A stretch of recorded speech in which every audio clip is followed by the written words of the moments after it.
Bonjour à tous, c'est Adèle pour la chaîne Jolie d'Épée. Je vous retrouve aujourd'hui avec une avancée dans mon challenge Noël en juillet. Vous savez que je me suis lancé ce petit challenge pour terminer des projets de Noël que j'aurais pu laisser en suspens après Noël l'an dernier ou réaliser les projets que je n'ai pas eu le temps de réaliser pour Noël et cette jupe de sapin en fait partie. Donc je pensais vraiment la terminer pour Noël mais ce n'a pas été le cas. Vous allez vite comprendre pourquoi. Par contre, quand j'ai checké sur mon ordinateur, j'ai vu que j'avais filmé une introduction pour la vidéo avis et réalisation de cette jolie jupe de sapin. Donc du coup, je vais tout simplement vous mettre cette partie de vidéo ici maintenant. Donc, retour dans le passé. Bonjour à tous, c'est Adèle pour la chaîne Jolie d'Épée. Je vous retrouve aujourd'hui avec ma jolie jupe de sapin. J'avais vraiment hâte de la faire. J'ai hâte de l'installer sous le sapin. J'ai déjà pas mal avancé, comme vous pouvez le constater. J'ai déjà réalisé tout le Père Noël. Ici, hop. Et puis j'ai pas mal avancé le petit renne. Je n'ai pas du tout fait le bonhomme de neige, mais ça ne saurait tarder. Donc c'est une jupe qui est en matière un petit peu plastifiée. Le dessous c'est floqué un peu comme de la feutrine. Je vous montre. Hop. Je vous l'avais montré dans le unboxing. Voilà, c'est vraiment en toucher feutrine. On a des belles finitions avec un joli biais de coton rouge. Voilà, qui va permettre, il y a deux liens pour faire les nœuds. Un vraiment à la base au pied du tronc et un peu plus au milieu. Donc c'est vraiment un très joli produit en termes de qualité. Donc ça, je suis très contente. Au niveau de l'impression, c'est très clair. Le seul petit bémol que j'ai jusque là, vous allez le voir si je vous rapproche. Nous avons des lettres et nous avons des chiffres, comme je vous avais dit dans la vidéo blabla où je travaillais sur cette toile, sur cette jupe. Nous avons des chiffres et nous avons des lettres. Et bien évidemment, tous les sachets de diamants n'ont que des chiffres. Donc à un moment donné, il faut se poser la question pour associer telle couleur de diamant avec telle lettre sur la toile. Alors c'est pas forcément évident au niveau des verres, je vous avoue, parce qu'il y a des couleurs qui sont très proches et à l'œil nu c'est pas forcément évident. Par exemple là de distinguer, non là vous voyez pas sur caméra, là on a des H et des F. Au niveau de l'impression on est sur du kiff. Donc je sais pas trop exactement à ce moment-là laquelle je prendrais pour laquelle, mais bon voilà. Pour les autres couleurs c'est assez simple à retrouver. Le U qui va être du orange, ça va. Retrouver le R ici ou le V ici, ça va. Il n'y avait pas trop de couleurs, donc ça va. Ce que j'ai fait pour le bonhomme de neige et le Père Noël, c'est que j'ai commencé par poser toutes les couleurs qui avaient des lettres. Et ensuite, j'ai posé celles qui me paraissaient logiques. Par exemple, le W, c'est forcément du blanc. Donc, j'ai posé celle-ci. Et après, j'ai un petit peu ajusté en fonction des couleurs. Donc, si vous réalisez cette jupe, c'est possible qu'au niveau des lunettes, au niveau du cadeau par exemple, on n'ait pas mis tout à fait les mêmes couleurs parce qu'on a jugé que ce n'était pas tout à fait exactement les mêmes puisque c'était des lettres. Après voilà, le petit rose clair ici, c'était évident que c'était cette couleur là. Voilà, il y a des couleurs c'était évident, mais d'autres un petit peu moins. Donc après, avec l'impression de la toile plus les couleurs de diamant par élimination, on y arrive. Là où je vais peut-être un petit peu plus galérer, ça va être le sapin. Alors au niveau de la jupe, je vous montre quand même le modèle que j'ai choisi, c'est celui-ci. Hop, celui-ci je le trouvais très joli. Il y a plusieurs modèles de jupe de sapin, il y en a 4 il me semble, qui sont plus ou moins rouges. Par exemple, il y en a une où elle est toute rouge sur tout le tour. Il y en a une qui est très jolie avec le petit train que je trouve très mignonne. Mais moi j'ai choisi celle-ci parce que j'aimais beaucoup la bordure verte. Alors c'est vrai que du coup mes 3 sujets sont alignés. Vraiment aligné, alors qu'il y en a où c'est un petit peu plus en arc de cercle. Ça aurait pu être sympa que ce soit un tout petit peu plus en arc de cercle, mais bon, je trouve ça très joli quand même. Et j'aime beaucoup voilà cette bordure verte avec la finition rouge tout le tour. Je trouvais ça vraiment très chouette et je me suis dit que c'est ce qui irait le mieux chez moi. Donc c'est pour ça que j'ai pris celle-ci. Donc voilà, bah écoutez, je vais continuer ma jupe et puis bah, je vous retrouve quand j'ai terminé pour mon avis final sur cette jolie jupe de sapin. Donc à tout de suite. Et voilà, retour dans le présent avec la jupe terminée. Donc elle est très jolie comme vous pouvez le constater. J'ai trouvé ça rigolo de vous intégrer directement la présentation que j'avais fait à l'époque avec mon ressenti de l'époque. Comme ça je peux vous donner mon ressenti maintenant quelques mois plus tard. Alors la première chose que vous pouvez voir c'est qu'elle est froissée. C'est totalement ma faute parce qu'en fait... ben, j'ai pas terminé ce projet à temps. Alors c'est pas que je l'ai reçu trop tard parce que je vois que je l'ai reçu en fin octobre, donc le temps de tourner l'unboxing et de pouvoir m'y mettre. J'ai dû, on va considérer que je pouvais la commencer début novembre. Mais évidemment, je l'ai attaquée le 9 décembre. Donc forcément, pour qu'elle soit terminée à temps, c'était compliqué. Sachant qu'il y a deux raisons pour lesquelles elle n'a pas été commencée plus tôt. La première, c'est que j'avais repéré le problème des chiffres sur les sachets et des lettres sur la toile. Donc déjà, ça m'a découragée de base. Donc ça m'a fait repousser la réalisation de cette jupe. Et la deuxième chose, c'est qu'en fait, l'année dernière, par rapport à l'agencement de mon espace dans le salon, à l'époque, on avait coupé le salon pour faire une partie chambre pour nous et une partie salon. Du coup, j'avais très peu d'espace et du coup, le pied de mon sapin, parce que j'ai un sapin artificiel que j'ai acheté l'année dernière, un grand sapin artificiel, le pied est très petit. Donc, pour gagner un maximum d'espace dans l'espace salon qui était vraiment restreint l'année dernière, j'avais utilisé une toute petite table, etc. Et donc, la jupe de sapin ne s'adaptait pas très bien.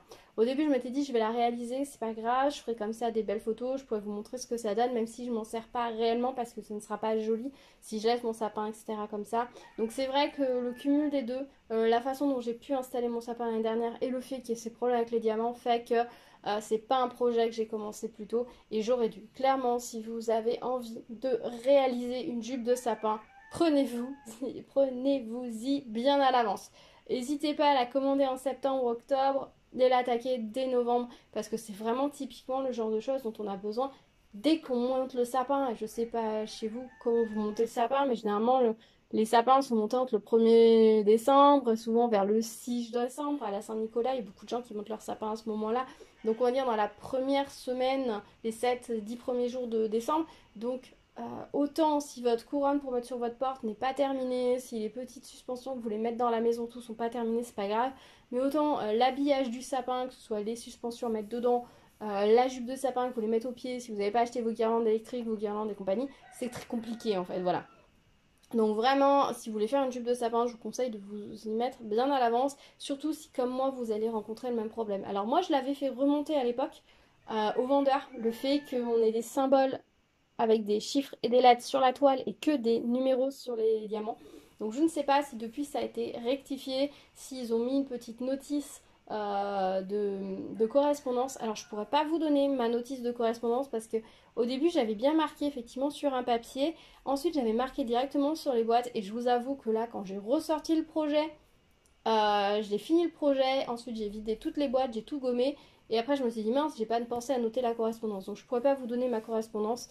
Je sais juste que tous les premiers chiffres de 1 à 9, j'ai mis la couleur des sachets, des diamants, je me des sachets par rapport à ceux sur la toile, en fait. J'ai fait la correspondance.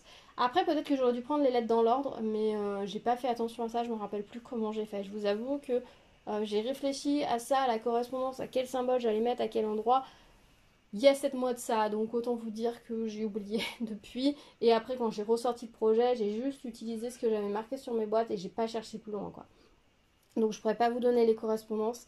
Donc je suis désolée. Après, c'est pas très compliqué non plus. Vous voyez un petit peu en fonction des couleurs ce que vous voulez mettre, quoi. Après, il y a des couleurs qui sont simples, hein. Le W pour le blanc, c'était pas compliqué du tout à faire, voilà. Mais c'est vrai que pour certaines couleurs, après, on hésitait un petit peu dans les nuances de rouge, de... le plus compliqué, le plus pénible, c'était le sapin.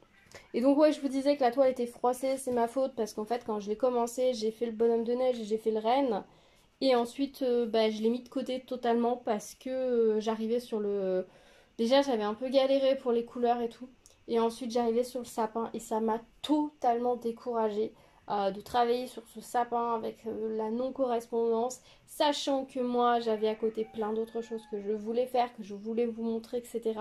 Que mon temps, entre guillemets, était compté. Donc, j'ai totalement mis la toile de côté. Et je vous avoue que je l'ai tellement mis de côté qu'elle a fini par glisser sous mon canapé. Enfin, j'ai un lit banquette en fait dans le salon qui me sert de canapé.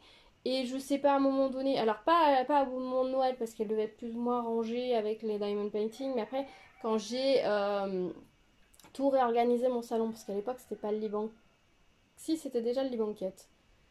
Enfin bon, quand j'ai réorganisé, je sais plus exactement quand, en fait ça a dû glisser dessous, parce que j'ai dû poser les choses sur le canapé, et comme j'ai un petit peu tendance à le faire, puisque mon bureau est en face, donc du coup j'ai tendance des fois à utiliser un peu une partie du canapé en mode c'est l'extension de mon bureau, je rangerai tout à l'heure.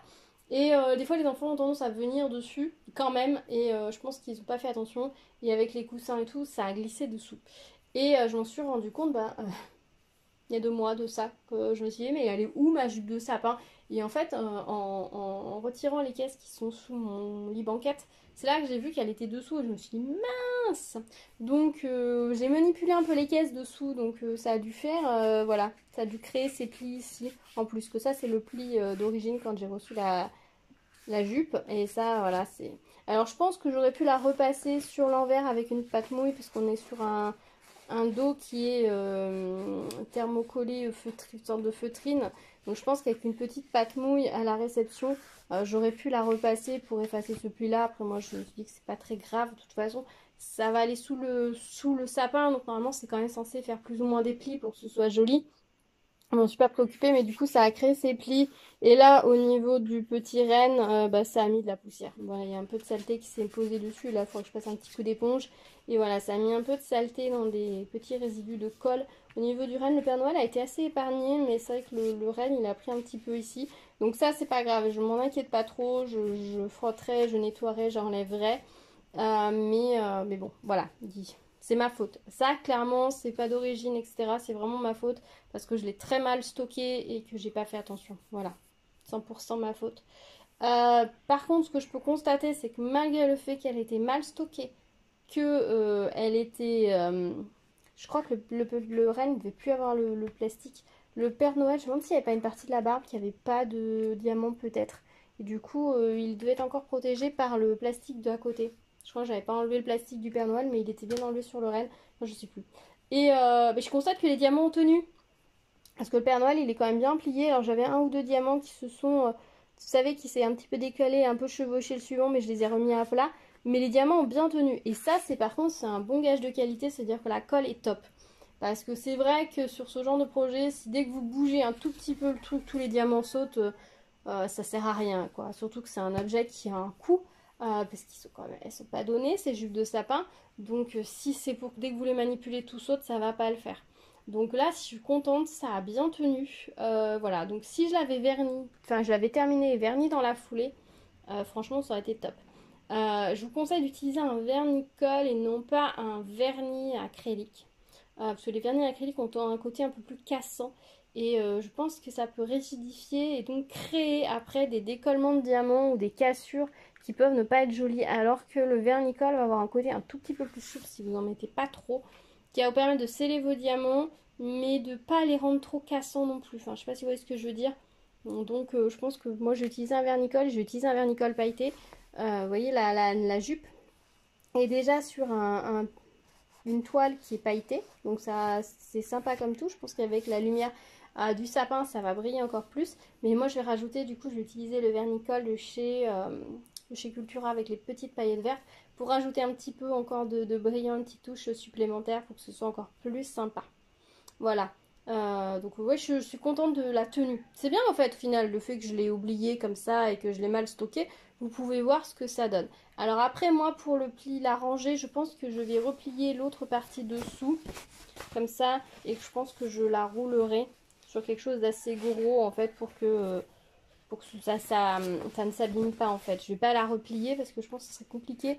Parce qu'en plus là on pourrait plier entre les deux personnages mais pas ici. Donc à moins que je fasse un système de pli ici et que je fasse en sorte que ça reste pas plié du tout. Sachant qu'il faut que je pense que le sapin est plus haut. Je sais pas. Donc je pense que je vais juste voilà, la replier en deux et juste la rouler autour d'un gros tube. Ou même ou autour d'un tissu ou de je sais pas trop quoi.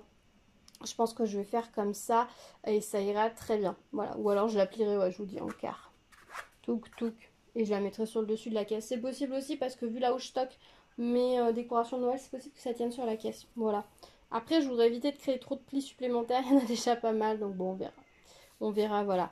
Si vous avez fait la jupe de sapin, dites-moi comment est-ce que vous l'avez stocké, comment vous l'avez protégé. Je serais très curieuse de savoir et puis si vous nous le mettez dans les commentaires, ça pourrait intéresser d'autres personnes parce que je sais que voilà, quand je demande des petits témoignages ou des retours d'expérience, je sais qu'il y a pas mal de personnes qui aiment bien aller regarder ce qui a pu être mis dans les commentaires pour avoir d'autres avis un petit peu, hein, comme on fait sur... Quand on commande quelque chose en ligne, on va souvent voir les avis, donc c'est pas mal d'échanger, de partager dessus. Donc un grand merci à tous ceux qui le font. Au niveau des diamants, pas de souci. Par contre, ils étaient très beaux, très brillants. Franchement, très très belle qualité de diamant. Franchement, pour le coup, c'est vraiment un très beau produit. La qualité de la toile est super. La finition biais textile est super. La finition ici est nickel. La colle colle super bien et les diamants sont très beaux, très brillants. Donc franchement, une très très belle qualité de produit. Le seul petit bémol que j'ai rencontré sur cette toile et qui fait que je l'ai mis un peu de côté, c'est vraiment ce problème chiffre symbole. Voilà, chiffre lettre où il y a eu un petit raté. Mais voilà, je vous dis, ça a pu être corrigé depuis et si vous avez un retour par rapport à ça, je suis preneuse. Je vais pas en recommander une l'année prochaine pour vérifier si ça a été corrigé ou pas, évidemment, parce que j'en ai déjà une, je vais pas en faire une collection. Mais voilà, si vous en commandez une ou autre, n'hésitez pas à nous le dire si le problème a été réglé. Voilà. Après, bon, ça va, on a quand même pas trop de couleurs, on arrive à s'y retrouver, donc c'est cool. Donc le col nickel, diamant nickel, toile nickel, franchement, très très bon produit. Au niveau des restes de diamants, alors je vous avoue que quand j'ai eu terminé, j'ai fini par le sapin en plus, c'est le pire puisque c'est là où il y avait toutes les conversions à faire manuellement et compagnie. Je vous avoue que j'ai juste vidé tous les diamants, j'étais dans ma période où je ne garde pas forcément grand chose. Donc j'ai remis tous mes restes de diamants voilà, dans ce petit sachet comme ceci. Alors vous voyez, il me restait vraiment de toutes les couleurs, j'ai pas eu de soucis de ce côté-là, mais j'avais pas des quantités suffisantes au volume que je pouvais vouloir minimum pour garder. Et voilà le blanc, ce qu'il m'a resté. Donc honnêtement, pas de soucis de diamant. Et puis vous, je sais pas si vous pouvez voir, hop, si je vous zoome, on a une belle épaisseur, vous voyez dans les diamants jaunes là, on a une belle épaisseur de diamants, ils étaient vraiment très chouettes. Alors là, on n'a pas une lumière folle, mais ouais, non, très très beau diamant. Très beau diamant, très régulier, belle qualité, il brille bien, donc ça c'est top. Ça c'est vraiment top, donc un grand plaisir pour poser les diamants. Honnêtement, la pose des diamants c'est fait tout seul. L'avancée sur le renne, le Père Noël, c'est fait tout seul. Le bonhomme de neige, ça a été le plomb. Voilà, c'était le sapin avec il y a plus de confetti forcément sur le sapin. Il y a plus de couleurs, il faut faire soi-même la gymnastique des symboles et compagnie. Donc c'était juste le sapin qui a été pénible à faire. Le reste, c'est allé tout seul et franchement, je suis pas déçue du résultat. Donc voilà pour ma jupe de sapin. Je suis très contente de l'avoir réussi. D'avoir terminé, pardon. D'avoir réussi à surmonter cette épreuve, oui, absolument. Donc voilà, si j'ai un conseil à vous donner, c'est que si ça vous tente de réaliser une jupe de sapin, je vous dirais de la commander en septembre, de la commencer en octobre, pour être tranquille. Comme ça, si jamais vous, comme moi, vous rencontrez un souci, eh bien vous aurez le temps de prendre votre motivation à deux mains et de la terminer, d'être sûr de l'avoir terminée pour Noël. De pas attendre, parce qu'en plus si jamais il y avait un problème de délai ou quoi que ce soit, c'est un coup à vous retrouver un peu le bec dans l'eau. Puis si vous voulez après adapter votre décoration, votre jupe, etc., c'est pas mal voilà, d'anticiper un petit peu le truc. Donc moi je vous dirais d'anticiper. Autant sur tout ce qui va être décoration de Noël, couronne, etc., les faire pendant la période de l'avant, avant Noël, c'est très bien. Mais la jupe, les suspensions, je vous conseille de vous y mettre à l'avance. Croyez-en ma vieille expérience. Voilà. Voilà, écoutez, je pense que je vous ai tout dit. Si vous avez des questions, des remarques, des retours d'expérience, n'hésitez pas à les échanger dans les commentaires. Ça me fait très plaisir de vous lire, de vous répondre également. Donc voilà, on se retrouve dans les commentaires. Merci d'avoir regardé cette vidéo. N'hésitez pas à vous abonner à la chaîne si ce n'est pas déjà fait. Activez la cloche pour être au courant des prochaines vidéos. Partagez la vidéo avec vos amis si ça les intéresse. Et bien évidemment, me mettre des petits pouces vers le haut, ça me fait toujours très plaisir. Le challenge Noël en juillet est toujours en cours. Si vous voulez nous rejoindre, c'est avec grand plaisir. On est quelques-uns à s'être lancés sur ce projet. Un grand merci à tous ceux qui m'ont rejoint. Ça me fait vraiment très plaisir. Je suis très heureuse de partager cet événement avec vous. Donc n'oubliez pas le hashtag Noël en juillet 2022. Sur les réseaux, ça me permet de se faire connaître. C'est un challenge que je referai l'année prochaine également parce que je trouve ça super chouette et que je suis sûre que l'année prochaine j'aurai encore des trucs qui traînent. J'ai déjà pas mal avancé donc vous allez voir ça prochainement. Donc je vous remettrai le lien de la vidéo explicative du challenge dans le petit d'information et dans la barre de description si vous voulez y jeter un œil, et vous pouvez toujours nous rejoindre bien évidemment. Voilà, je pense que je vous ai tout dit, on se retrouve dans les commentaires et je vous dis à très vite, prenez soin de vous, à bientôt, tchou tchou.